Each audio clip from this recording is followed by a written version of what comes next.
fading out of the intro music can only mean one thing, and that is that it's time for another episode of Both Laugh, the Dying Scene Quarantine Chat Show. This is episode 39, if my math is correct. And honestly, it feels like we tricked this particular show's guest into being here, or won sort of a contest or something. His band has a new EP called Grim Value that's coming out next month. He's also become somewhat of an unlikely Twitter/social commenter star. Ladies and gentlemen, Eve Six's Max Collins. Thank you for doing this. Thanks for having me, Jay. I appreciate it. And yeah, I sort of feel the same way. I feel like I'm pulling a con or something like that. So I will say that that's a thing that I greatly appreciate about you, both in the Chevy Mustang persona that you have and in the Twitter thing, which I think is what most people know you from more recently, is that you don't take yourself too seriously. And I love that, because the scene, whether it's the punk scene, which is what I'm sort of mostly involved with, or the sort of 90s music scene, whatever, there are a lot of people who take themselves way more seriously than they probably should. And I genuinely appreciate that you take the piss out of yourself as much as anybody. Yeah, I appreciate that. I think yeah, it's kind of just my natural state or something, and not just me, I mean my bands in general. But it also has kind of a utility, because it does I feel like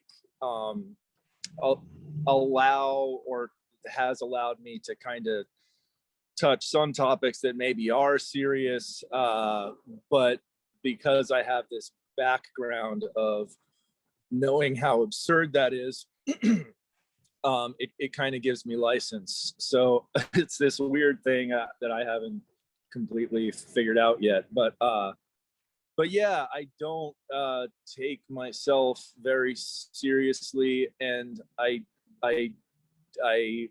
think I think that probably is sort of unique, maybe among band guys.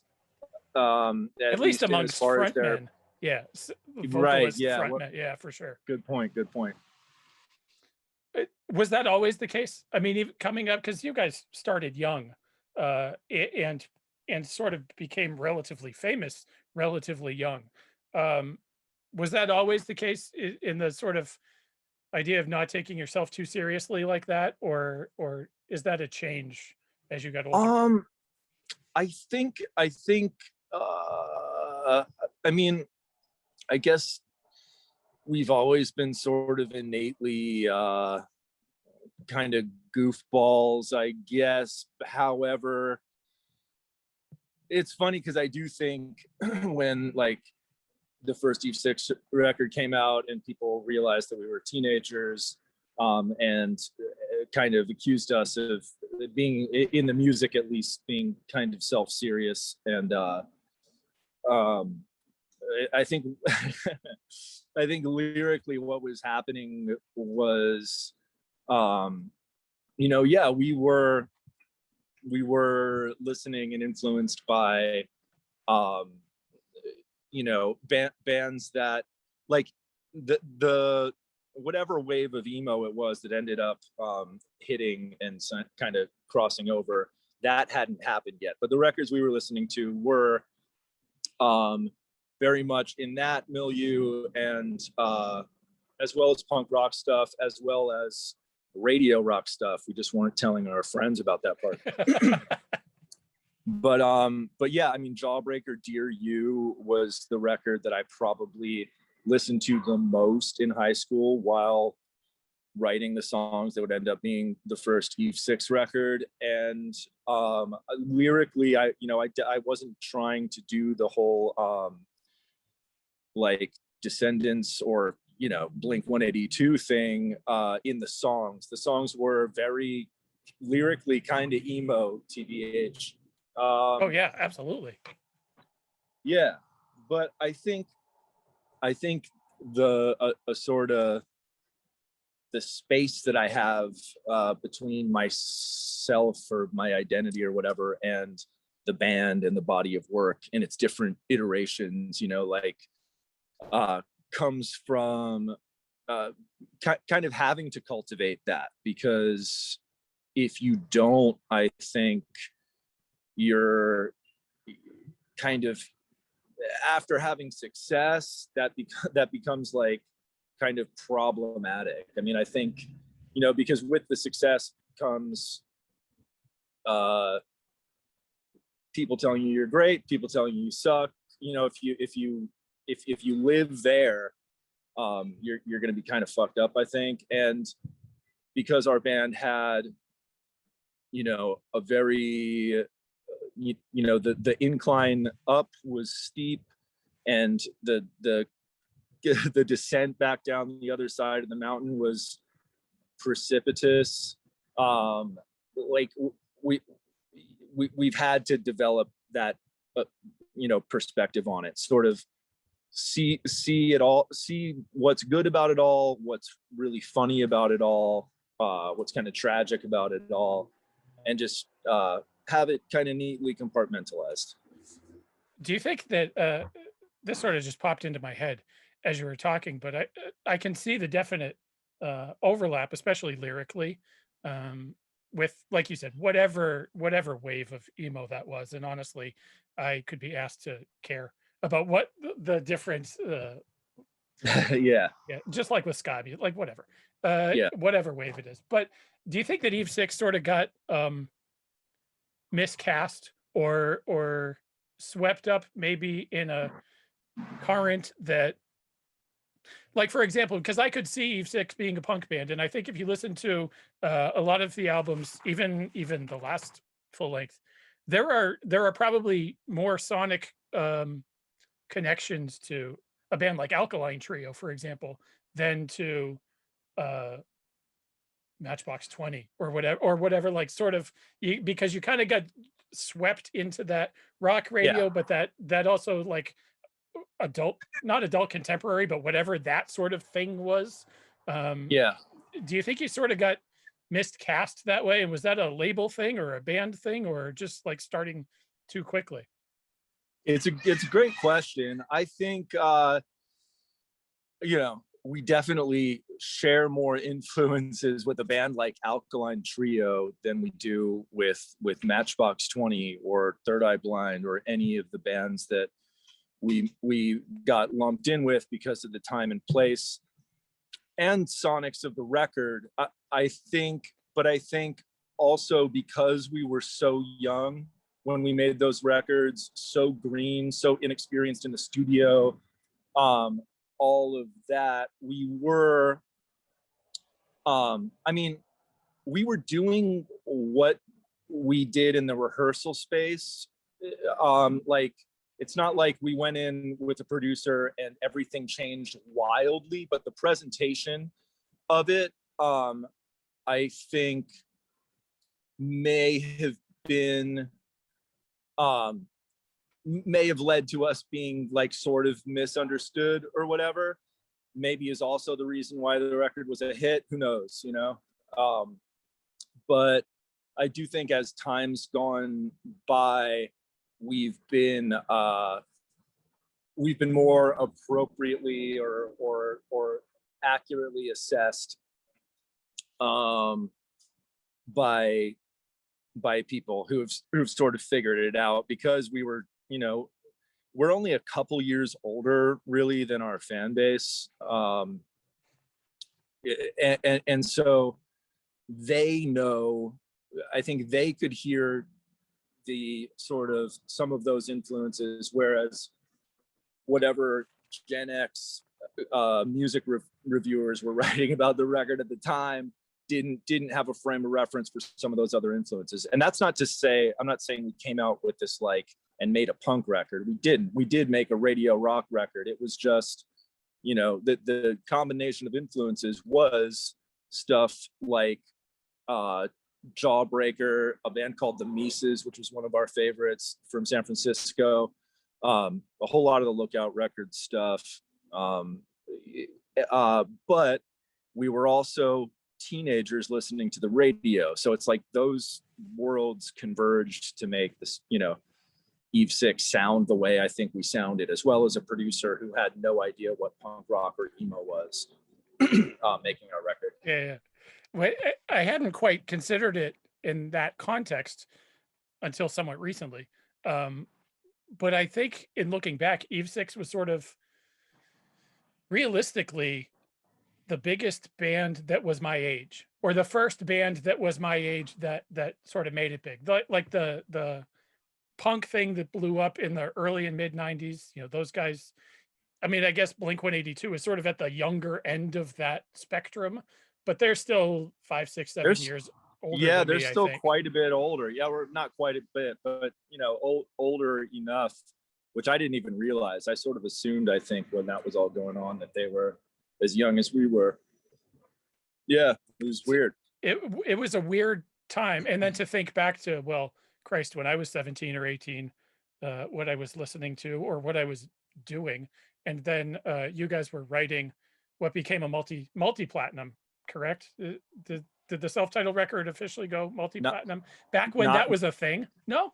Yeah, not quite. It like, to be honest, I don't know where it is now. When it counted, we were at like 1.8 or something like that. Okay. So we were close to double platinum. When that was a thing. Yeah, when it was albums going platinum, Right. right? And not songs. Yeah, and there are like 1,000 different directions that I could theoretically steer this conversation into, but sort of in keeping with the idea of getting so big so early, particularly in your life, not just in the life of the band, but in your own life, and then fast forwarding to more recently. I know that it's May being Mental Health Awareness Month, and you're sort of been candid about some of that stuff, that you just celebrated a week or so ago, a pretty milestone sobriety anniversary. I work my quote unquote fake email job. I work in the substance abuse treatment field. Awesome. and have for 20 years. Oh, right on. So it is, but now everything is on Zoom, so it's just weird to sit on my porch and do stuff like that. But first off, congratulations on that, because 15 Thank you. years is amazing, and then to realize how old you are and to have 15 years under your belt is amazing. Did that that time frame of when you were, I think on Twitter you call it being in your cups or whatever, did that start before the band, or did that start from being young and on the road, or like when did that sort of period of your life really take hold? Yeah, it started later. John and I were both, you know, straight edge for all intents and purposes in high school. Yeah, we didn't drink or do drugs at all. All of our friends did, but he and I were both, you know, abstinent, and just, you know, the band was our thing. Not even in a way where we were like hyper ambitious or anything like that. It was just, we loved doing it. That's what we spent our time doing and our energy focused on. And you know, I did have alcoholism in my family and was always sort of warned about it. So I heeded that advice for a time. It wasn't until literally the night we finished mixing the first record at Electric Ladyland in New York City, and it was Halloween night, and we went out after that to a restaurant with the label and producer and stuff. And that was the first night I got drunk. The first night I even had like my own, well, that's not true. There was one other time where I had like a cider with this like street musician guy that I become friends with. But that was the first time I like really drank and got very drunk and threw up and all that. And yeah, I think after that we spent months, touring in a van. Which, whenever I say that, and I know it pisses off bands that have to tour for 20 years in one or whatever, but we did, so it wasn't super conducive at the time to us like drinking a lot and stuff, and we were also still underage, so we would occasionally get like some beer on a rider, but not normally. It was when we got the tour bus that it started to ramp up, and the very predictable succession of events and feelings about relationship to alcohol, where it it very quickly became something that I needed, and that I was relying on, something that worked really well on me to crowd out any of the insecurity and self-doubt and all of that stuff, and just give me this feeling of this intense feeling of relief, allowed me to be the person I felt I was supposed to be, all of that stuff. And we know how that goes. That just continued and progressed in all the predictable ways, right? Until, for whatever reason, I was one of those people who got sufficiently miserable and decided that maybe there's another way. And a lot of people don't hit that point or whatever, and that's, for some people, I think that's probably okay. Like I do know people who drank the way I did, who still do, and they're able to kind of manage their lives in a way that works. But that wasn't something that I was capable of. I think that people that are familiar with the Eve 6 timeline, if you rewind the tape 15 years when you quit drinking, you guys were on what effectively was a hiatus at that point. I mean, it was sort of like broken up and then not broken up, but that sort of coincided with what became the hiatus there for a while, right? Yeah, that's right. The band broke up in 2003. I wouldn't get sober till 2006, but my drinking definitely contributed to the band kind of going off the rails. Definitely contributed to the band stopping for the time that it did. But yeah, it wasn't until 2006 that I had that moment of clarity. Was there when it came time to actually to start writing again and to start playing again as the band, and now that you were doing it sober, was that a sort of different or challenging experience for you, or did you because you had a little time under your belt when the band sort of got back together and went out, or like how difficult was that for you, I guess, is the short way of asking that. Yeah, well, I didn't think it was going to be possible. I mean, I really didn't, and that was something that I would talk to my sponsor about, and talk to people I was working with about, is that I didn't really see that was going to be a realistic option for me when I was new, because I couldn't conceive of not just being on stage, but being out in that world on tour and negotiating the feelings that go along with that without alcohol. I really couldn't imagine it. So I worked through that fear, I guess, and very slowly though. So we would book a one-off show and do that, and then a month or two later there'd be another one, and I incrementally got to the place where I was like, oh, I'm not going to be struck drunk this isn't going to literally kill me. I do have tools now that I can employ, and as long as I do that, I can continue to do this. Was there anybody?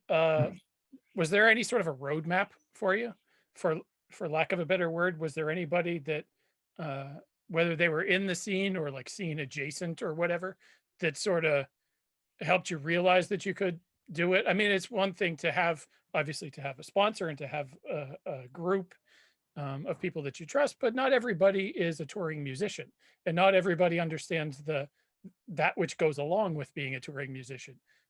Was there anybody that like sort of held your hand through that part of the process, or were you kind of flying blind on that part, just knowing that you had enough tools? Personally, like people in close proximity to me that I was talking to and seeking guidance from at that time were not musicians or touring musicians. However, I did, whenever I heard about or learned of a touring artist who was sober and had been able to put time together, honestly, even if they did end up relapsing, because like that's, with people in bands, that happens just like, it does with everyone else. I found sort of hope in that. And, so much of recovery is, is about that thing where it's like, I mean, people literally tell you all the time, if I can do it, you can do it. Yeah, right. So seeing examples of that in my world, I thought were definitely, that was helpful to me, even though I wasn't necessarily going to those people at that time. I was coaxed into going to a couple meetings years prior, by management, by the band's manager, and the meetings that and the counselor that they had me see were very specific to like rock guys. Yeah. Yeah.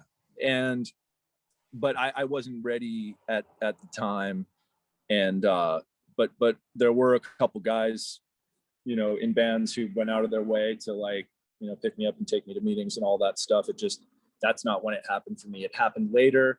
And when I was ready, I purposefully sought out, normal meetings with normal fucking people, and not like the whole celebrity thing I did, or band guy meetings.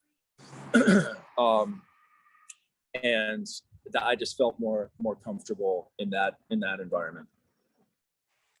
Have you then become, to sort of flip that to the other side of the coin, have you then become that guy for younger people or newer in sobriety people who are musicians and have contacted you like, hey, I know you've been sober 8, 10, 12, 15 years now. Can you sort of walk me through some of this stuff? Yeah, I've had some people reach out to me, in direct messages, some just on the timeline. And one just recently saying that they were a musician who had put together just a little bit of time. They were going to meetings and going to therapy and wondering if I had any advice. And I just said, keep doing exactly what you're doing. Yeah. There was someone else who I was talking to actually for a bit on the phone who reached out, another musician, reached out and messaged me. And yeah, I mean, I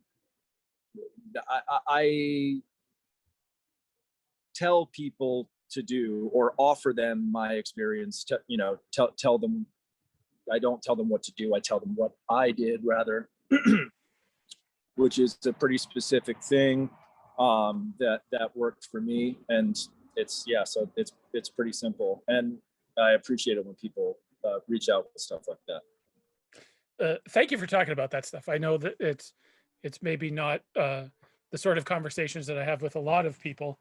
And we'll certainly talk about new album stuff, but thank you for talking about that stuff, because I think it's important. And I was just so the last episode of these that I did was with the guy who's the founder of an organization called Punk Rock Saves Lives, which is a fairly new nonprofit. And then like they launched just before COVID started. But we got to talking about, you know, the mental health resources or lack thereof for musicians in particular, and for people in the scene in particular, and how tough it can be to actually reach out and ask for help. And as I posted that just on my own personal Facebook page, somebody who was another band guy reached out and said, yeah, you know, it can be, if you're on, because this is the punk rock community, if you're on a thing like the Warp Tour years ago, there are at least, like Kevin Lyman from the Warp Tour, and say what you will about Warp Tour, but they did a fair amount with music cares and agents and organizations like that, and put on meetings, like support group meetings for people who needed them that were on the tour. So that was a pretty cool thing.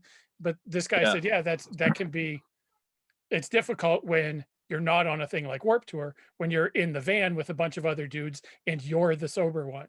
And I've been there. I've been there, and it is fucking really lonely and really hard. You know, there's no no sugarcoating it. When you're the only person in your outfit who's not, you know, actively drinking and doing whatever, it's no fun. We're really lucky now because Jon, the Eve 6 guitar player, who's been, you know, the original guy, he and I started the band in high school, and we're still doing it. And he's sober as well. And our drummer now, we have a fairly new drummer, who, you know, is just like a teetotaler, basically, like drinks like a normal person, as they say. Imagine and that. And it's so nice. I mean, it's I really feel for people who are in that situation, and I think it's a personal and individual choice whether someone thinks that they can make it through like a tour, a longer run or whatever in that environment. And there's no medals won for valor or whatever if you don't feel like you can. I would say. Back to the sort of musical part, and I'm always fascinated by bands who get big on their first album, and I know that that's a thing. But because of your relative age when you wrote a song like Heart in a Blender that sort of blew up, and as my daughter was pointing out, 21 million views on YouTube. I have a 13-year-old, so that's the stuff that's sort of important. Those are the stats you get. She knows that like Dad's talking to somebody cool tonight because he's got 21 million views on YouTube. First up, and then she was trying to do the math. Like she found a thing where it calculates how many views on YouTube turn into how many dollars. And I said, oh no, I bet it's not that. Yeah, it's not that. But did you realize when you were writing that song that it was like that it had hit written all over it? Or was that even like in your eyes on the self-titled record, and when you were writing it, was that even the best song? I think it was the best song. Like or at least there was something about it that I knew, stood out. And I don't think the word hit was even in my lexicon at the time, but I do remember after getting the verse and chorus of the song that would end up being it, showing up to school, whatever it was, junior year of high school, maybe senior year, telling Jon, our guitar player, that I felt like I'd written a song that could get played on the radio. And was that the first one of your songs that sort of did that to you, that flicked that switch in your head? Yeah, it was. I mean, I think the fact that it was like halftime and not, most of our songs were like a good deal faster, especially at that time. We were, emulating our favorite punk bands and stuff for the most part. That song had this like halftime thing, And I don't know, maybe any song that I would have written that had been halftime at the time, I would have felt like could get played on the radio. Right. But it was definitely the song that when I would just like play it on my acoustic guitar in my dining room at my parents' house or whatever, and the windows would be open, and like the neighbor would come over and be like, what is that? Like, play it again. You know? So it, you know, just fucking one of those weird X Factor things. Who knows what it is? But then at the same time, if that's the one halftime song, then are the other guys in the band like, what the fuck is this? Like, like we write faster songs than that. We're more of a punk band. What is this shit?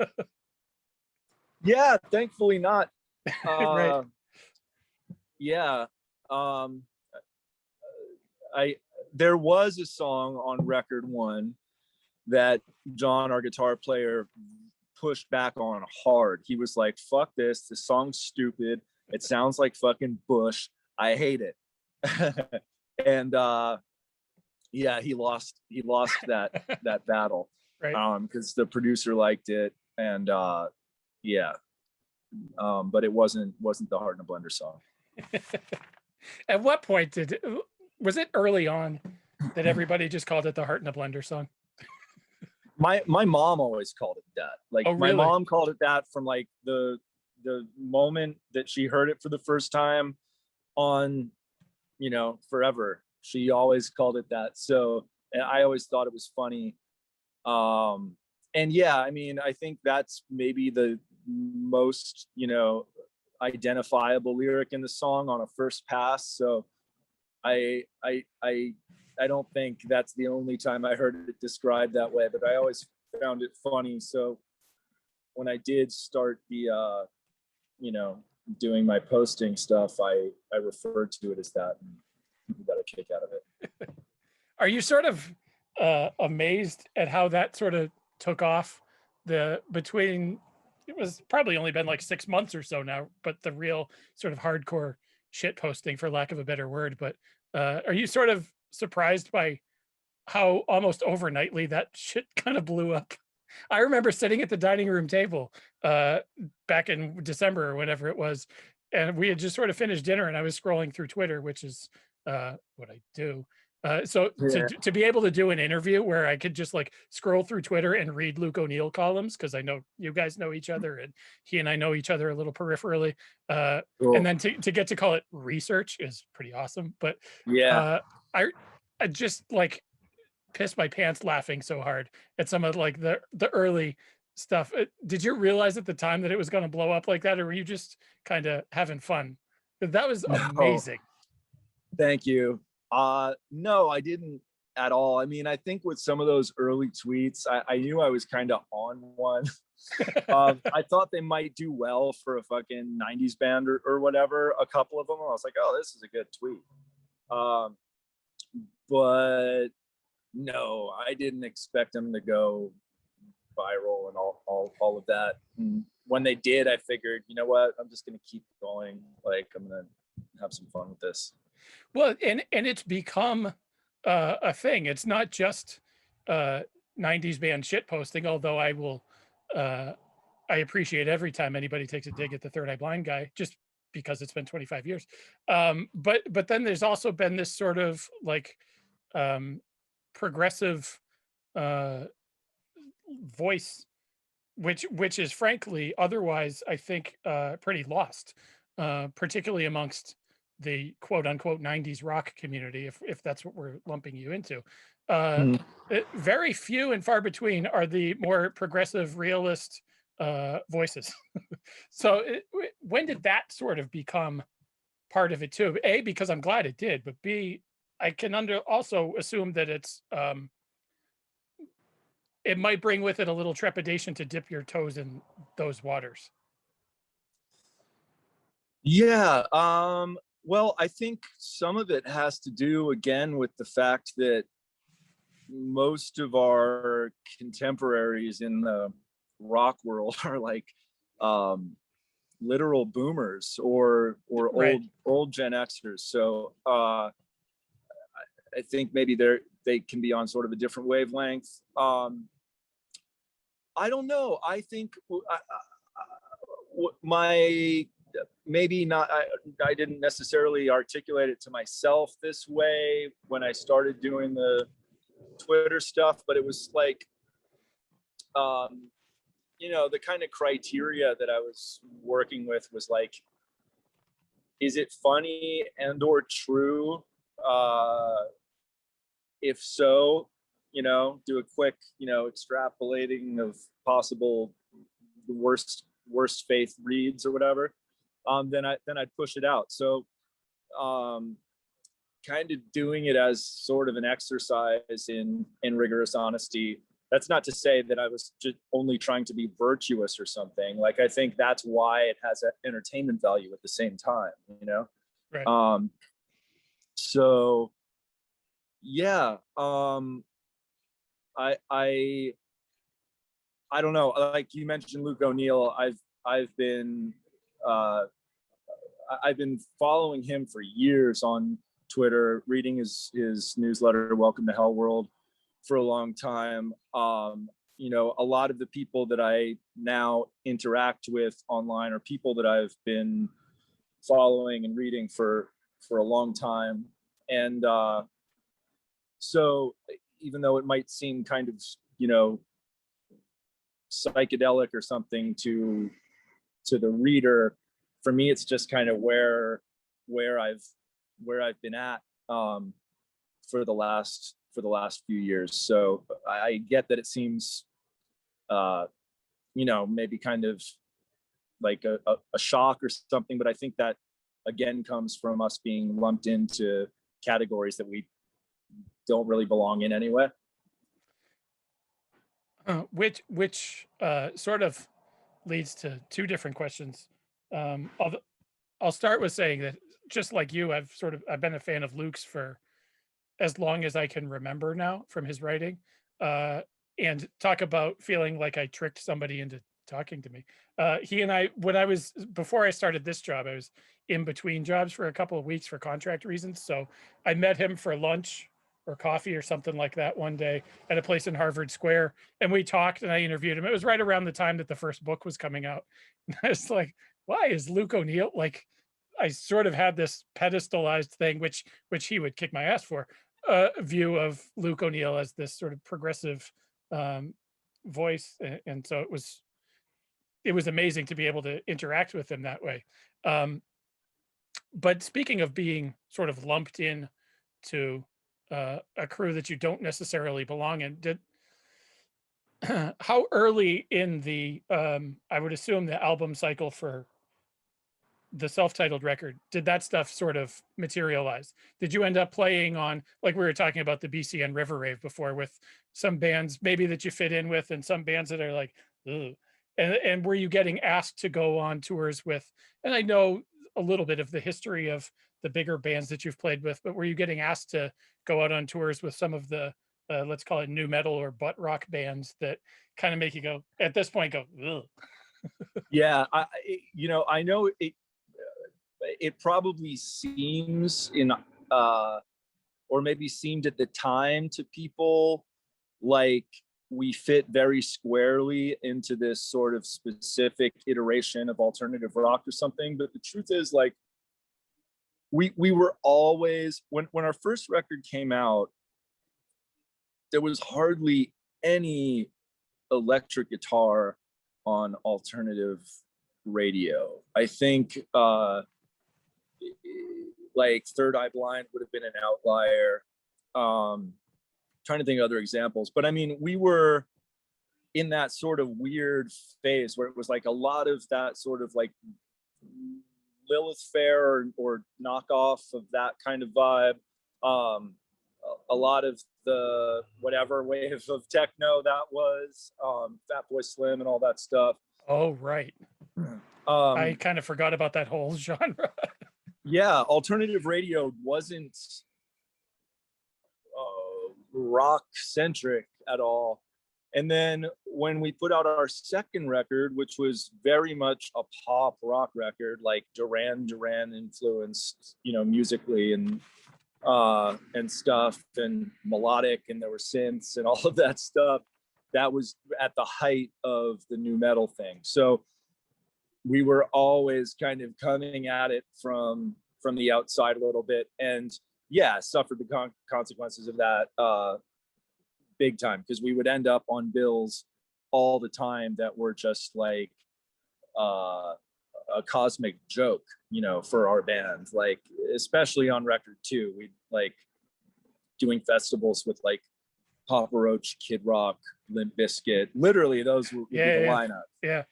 And it was a total nightmare. And then the song from that record that ended up being a hit that people don't usually know is us. It's like people either know our band for the Heart and Blender song or for Here's to the Night, and they often don't know that the same band did both songs. Yeah, I don't blame them for that. But so Here's to the Night was the hit off the second record after the first two songs basically stiffed. And that only went to pop radio. So we went from playing with Kid Rock and Papa Roach on festivals to playing with like the Baha Men on top 40 shows, and whatever, Britney Spears knockoffs and stuff like that. So yeah, that's always been our story, is we've always just been kind of outside of whatever the fucking normal sound is. Did you tour with Bon Jovi or open a few shows for Bon Jovi or something like that, or was that festivals? But in my brain there was like a Bon Jovi or Sugar Ray Eve 6 tour or something like that. Yeah, the Sugar Ray part wasn't a tour, but we have toured with Sugar Ray, but we did a month-long, I would say, tour with Bon Jovi opening up. It was very funny. It was awesome. It was a lot of things, but the final night of that tour was at Giant Stadium, and Sugar Ray played it as well. That is an amazing combination of I don't even have all of the correct words to use. It's too dissonant to even reckon with. Yeah. To open for the Jove at Giant Stadium, and I know how well. He's 1A to Springsteen at Giant Stadium. And maybe at that point in time was probably 1 to Springsteen's 1B, because Springsteen kind of went off there for a while. That may have been like, that's as big as it gets, really. Is that sort of a whirlwind experience? Do you are you conscious of that as a 22 or whatever year old kid, 24-year-old kid at the time, how awesome that is? Or was it just sort of like, what the fuck is this? Yeah, I think it was both. Yeah. I think a little bit more of what the fuck is this, while also realizing that it was pretty amazing. I think we really felt like we didn't belong there. His fans didn't understand us at all. And it was an absurd billing from where we stood. But it was also, when I was a kid, I had New Jersey and Slippery When Wet or whatever. Sure. Cassettes and stuff. So it was definitely surreal. And it was cool hearing those songs every night and stuff. But yeah, it was weird. What a mind fuck, really. Yeah. Let's talk a little bit about the new EP, which, as I said before, Grim Value. It comes out, I think, officially a month from now, maybe even a month from today, I think. Yeah, I think so. Yeah. How long have these songs been in the works? Is this all since pandemic stuff, or is this stuff that you had kicking around before that had to get punted because the world stopped for a year? John and I wrote and recorded these songs in a fairly short amount of time toward the end of 2019, before everything shut down. And we, I guess, sort of long story short is, the band for like the past 10 or 12 years or whatever has been essentially like a live business, and creative stuff we've done elsewhere, basically totally off the radar. stuff that people haven't really heard. Chevy And Mustang, like I said before. yeah, That is a brilliant project, by the way. thank you. I love it. Thank you. You're like the one person who likes it. And truthfully, I mean, it's one thing to read the guy from Eve 6 Twitter, right? But if people had been following Chevy Mustang, it's a little bit more in line with like that whole thing. So just that if you were posting that shit as the guy from Chevy Mustang, 7 people would like it. No, yeah, Chevy Mustang definitely prepared me for this moment. Yeah. You know, I've like said that before. It's definitely true. Because the whole thing is essentially like a troll. But yeah, so in the band we've been doing to, you know, keep the lights on, go out, play the rock shows, and that's sort of where it's lived. About 3 or 4 years ago now, the original drummer left the band. He's a great guy and stuff, but like, you know, creatively we were like very, very divergent for a long time, to be honest. And so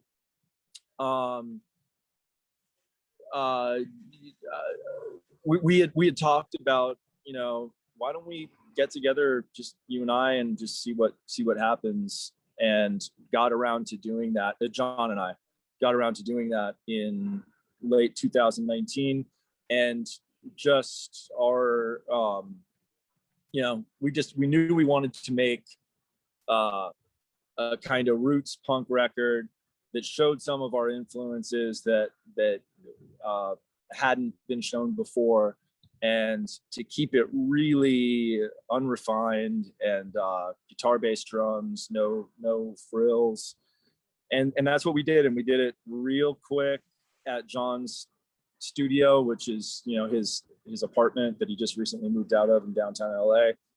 And yeah, got those 5 songs together that are the EP. And then decided to self-produce some videos. That video for Can We Combine is pretty awesome. Shout out to the Juggalos. Yeah. Which I am not one, but I have an affinity and respect for. Respect, yep. It can be a thing that I don't understand, but I good on them. That's sort of your idea to self-produce videos, because I mean, not that anybody's really producing videos now during COVID, but so is that where that sort of idea came from? It's just that fuck it, let's do it ourselves. Yeah, I think you know, at this point it's really fun for us to kind of lean into the aspects of our band, you know, the online stuff, the sound of the music, the general aesthetic, that confuses some people, and that's fun for us. So I think I think that's really just what we were doing with that. And yeah, just I do think we are actually going to appear in the next video for the single that comes out next month. We have plans to do that. But yeah, I just, you know, had the idea for, actually the board game thing wasn't my idea. It was the girls in the video. That part was their idea. I asked them if they'd like to be in an Eve 6 video, and they said, yeah, sure. How about we play board games? I was like, yeah, that's great. How about you do that with the Juggalo makeup? And they were like, yeah, that's great. And I was like, yeah, just shoot it on an iPhone and send it over to us, and we'll put the track on top of it. So that's what we did. That is a riot. That is awesome, and that is like a perfect amalgam of the music industry in 2021. Really, yeah, absolutely. It's greatly appreciated. It's a great video. It's a great song. I'm excited. Hopefully, I'll link to all of these things in all the descriptions and whatever. So whoever's watching this or listening to it, like, just scroll to the bottom, and I'll link to as many things as I can. Thank you for doing this. I know we're sort of up against time, and I don't want to take up too much of your afternoon. This is really cool. Like I said, I felt like when I saw that, yeah, just DM me. I was like, oh fuck, okay. I feel like we tricked somebody, but I appreciate you doing this. That's how I feel every day. Yeah, well, No, right. this was a pleasure. This was a pleasure. Imposter Really. syndrome is a real thing, right? Oh yeah, big time.